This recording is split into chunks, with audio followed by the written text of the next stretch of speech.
Next example देखो। इस example में क्या करना है, देखो अभी पहले एग्जाम्पल समझ लेते क्या है। तो okay, a man starts walking from point P, touches the X axis at are,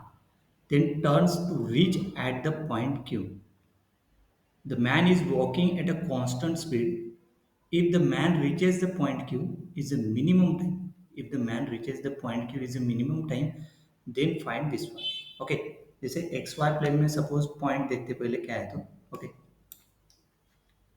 ये एक्स वाई प्लेन है, सही है। पी पॉइंट -3, 4 मतलब एक्स नेगेटिव मतलब इधर है ना, ये एक्स एक्सिस वाई एक्सिस हो गया ना, मतलब this one is Y axis, और 4 मतलब यहाँ पे रहेगा point, this point is P,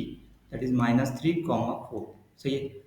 next, touches the X axis at R, मतलब वो टच करेगा suppose X axis at R, तो आर पॉइंट यहाँ पे टच करेगा, सपोज दिस पॉइंट अपन लेंगे आर, तो ये आर पॉइंट कौन सा रहेगा, x, 0 सपोज लिया। Then turns to reach at the point Q, Q क्या है 0 2, x 0 और y 2, x 0 y 2 मतलब नहीं क्या, x 0 हो गया और y 1 2 सपोज ये this point is q, that is 0, 2, सही है। मतलब man is walking at a constant speed, starts walking from p से कर रहा है ना, touch the x axis at r, then turns to reach at point q. Clear?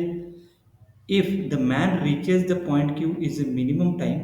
then find this one, pr whole square plus rq whole square. तो देखो अभी इसका solution के हिसाब से कैसे करेंगे, देखो अभी सॉल्यूशन क्या दिया देखते हैं। फिर पी बी स्टार्टिंग पॉइंट, सही है, डायग्राम के हिसाब से this is P, this P is a starting point, that is P -3, 4, Q with the ending point 0, 2, ये r with the point on the x axis, so its coordinates is x, 0, ये r point. The man walks from p to r and then from r to q, p to r then r to q, सही है। मतलब the total distance walk is pr, this p point p है ना, ये point p है, total distance is pr plus rq, सही है। This is a classical problem that can be solved using the reflection principle. So let p dash be the reflection point of p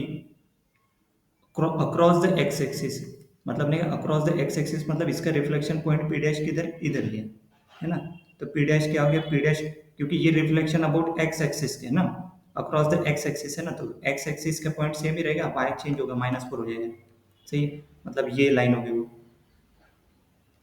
है ना, ये P dash point हो गया, सही। The distance P R is equal to P dash R, मतलब ये जो distance है पी टू आर का वही डिस्टेंस क्या रहेगा, P to P dash to R, सही है। So the total distance P R plus R Q is P R P dash R plus R Q, and P dash R Q R collinear,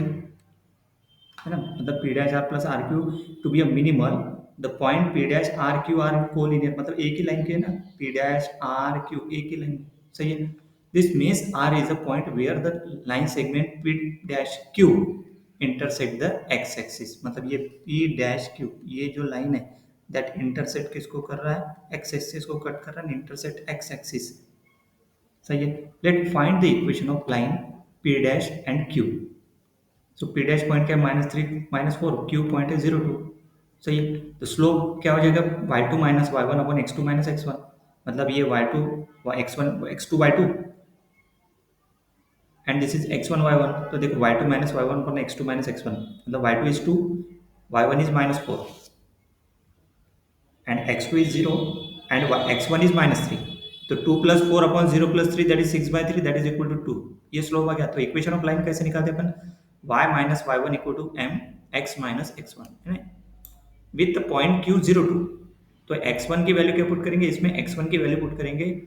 0 और y1 की value 2, ये को put कर दिया, this is the equation of line. ये किसके line का equation हो गया, ये हो गया p डैश q का, p डैश q के लाइन का इक्वेशन ये हो गया। To find the coordinate r find करेंगे, तो कोऑर्डिनेट r मतलब नहीं कि इसमें x 0 है ना, तो y इक्वल टू क्या पुट करेंगे 0, coordinate r is on x axis, तो y इक्वल टू 0 पुट किया तो x क्या आ गया -1, तो कोऑर्डिनेट पॉइंट r क्या हो गया -1 0, so we have coordinate p r q, p r q की कोऑर्डिनेट है, p point is -3 4, r is -1 0, q is 0 2, we need to calculate p r square and r q square, so d square equal to distance P r square मतलब p r, तो x coordinate का difference का square plus y coordinate का difference का square. So for p r square x x r x p मतलब x coordinate of p are,